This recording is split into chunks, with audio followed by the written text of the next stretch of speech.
morning, Bucknutters. Welcome to the Bucknuts Morning 5 here on Friday, April 13th, 2018. I am Dave Biddle. Very happy to be joined by Jonah Booker. Friday the 13th. Not really scared about the date. I'm more scared about the forecast for tomorrow's game, J-Book. Let's talk about the spring game. Just focal points for each position. I'm going to go position by position. You can just give me like what you are most interested to see tomorrow at each position group. We'll, of course, start off at quarterback. What are you most interested to see tomorrow from the quarterbacks? Yeah, I want to see who's going to come out and really put it all together. There hasn't been a quarterback who has separated themselves from amongst each other. In fact, Urban is now stating that Tate Martell is right there in the mix, and all three guys are pretty much close to each other. In fact, he said he couldn't even name a number 3 quarterback. He could be playing lip service, but he's been pretty consistent about that this spring. So I just want to see, once the crowd is in the stadium, which quarterback is going to step up on the big stage. Running back. I'm not sure how much we're going to see Dobbins and Weber, but, hey, you got Williams and Teague, and I know Weber and Dobbins will at least play a little bit. What are you looking to see from the RBs? Yes, Master Teague is the guy that I'm excited to see.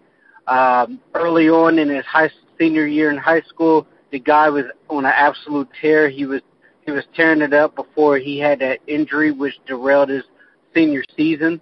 The running back coach has come out and said that Teague is getting a ton of reps. He's pretty much drinking out of a fire hose, and there's even been speculations that Antonio Williams is having a tremendous spring.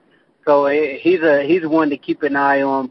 But for the running backs, Master Teague, I want to see what this guy is made of. He's a bigger back. He has that top-end speed, so I'm excited to see him with the pads on.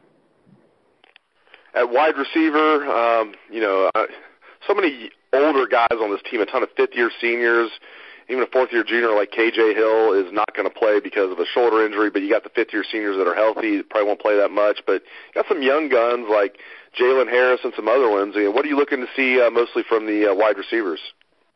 Yeah, for this unit, I mean, a lot of practice reports that come out is you're still having issues with consistency when it comes to the wide receiver group.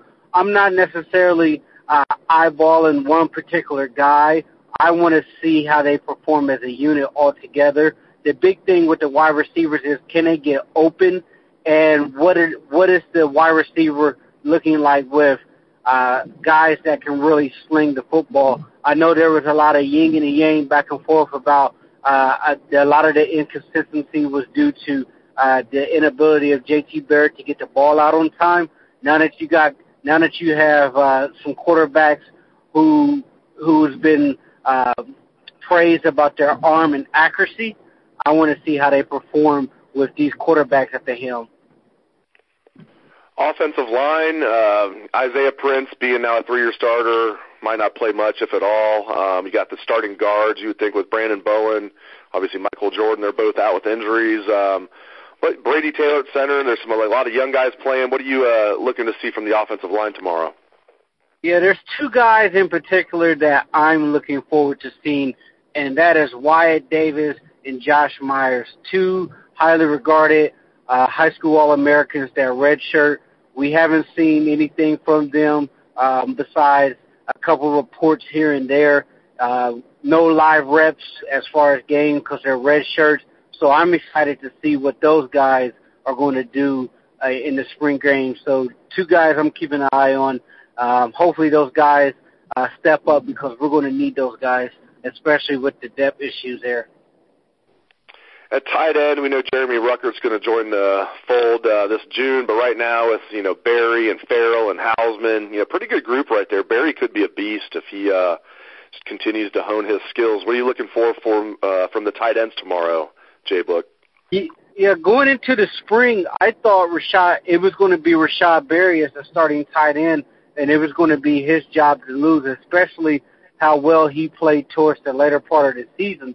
But Urban Meyer came out in his recent press conference and said that Luke Farrell is the guy right now. He's ahead of the group. So if that's true, that's the one I'm going to keep an eye on. Is he must be absolutely balling if he's able to go ahead and move ahead of the rest of the pack. So I want to see what Farrell's all about. Let's talk some defense from the defensive line. You know, veterans like Robert Landers, Draymond Jones, Nick Bosa probably not going to play very much. But, you know, what are you looking forward to seeing from the D-line tomorrow? Yeah, a name that I have a lot of interest to see in how he looks and how he's performed is Jayshon Cornell. For the simple fact that we're lacking bodies at that defensive end. I know they bulked him up early on in his career to kick him inside. Now they've asked him to shed some pounds and moved him back outside to provide some more bodies. So I want to see what he looks like getting off the football, playing defensive end. And Big Tom, the freshman, the guy is strong as an ox. He looks like he's going to be a stud. He got his black stripe removed. How's he going to look on the big stage? Yeah, Tommy Togi. I'm glad you brought him up. Yeah, he has been one of the talks of spring. That was interesting that he was the first. You're wondering who was going to be the first scholarship kid from the 18 class, all these early enrollees. A lot of talk about guys like Tyreek Johnson and others. You know, Dallas Gantz had a good spring. And Tommy Togi, we were hearing about him, and it was Togi that got his black stripe taken off first. Speak a little bit more about him, J-Buck. I know you've been high on him for a while. He looked really good in the All-Star games.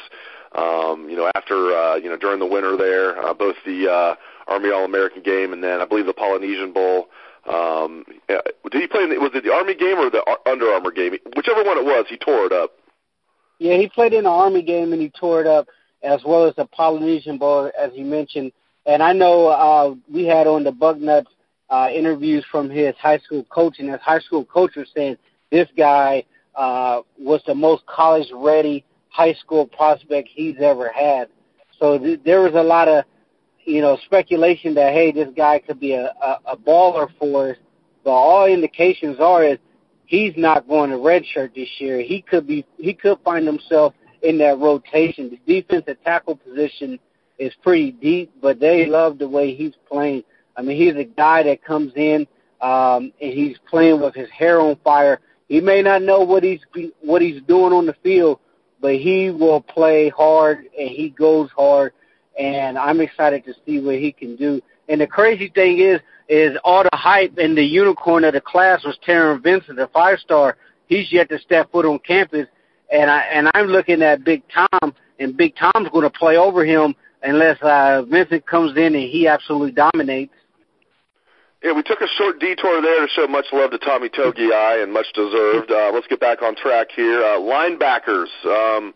Yeah, talking to Bill Davis last week is like, you know, all 6 linebackers are even. You got the 2 Mikes with Baron Browning and Justin Hilliard, and then the outside linebackers, he said all 4 of them are equal and they're interchangeable. They say they're getting tough Borland back, you know, in September. I'm pretty skeptical about that. But just look at the guys that are going to play tomorrow. What are you looking forward to seeing from the linebackers, J-Book? Yeah, I'm really skeptical about everybody's even talk from Billy Davis.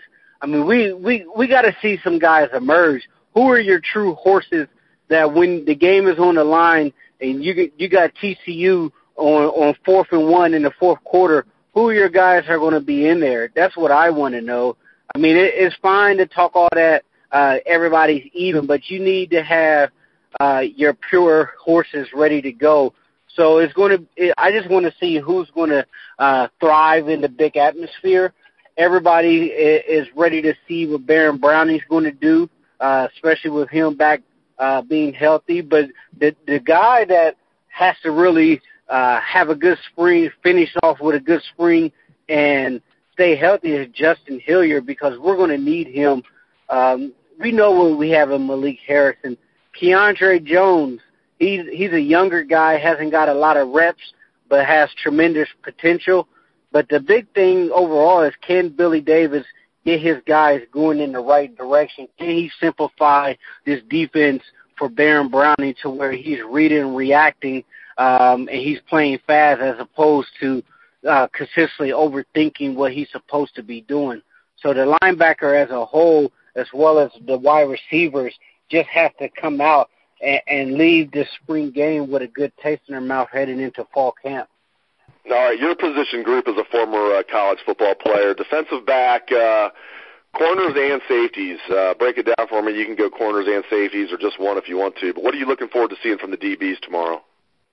I'm excited to see Shaun Wade back out there. Got another five-star guy that was banged up.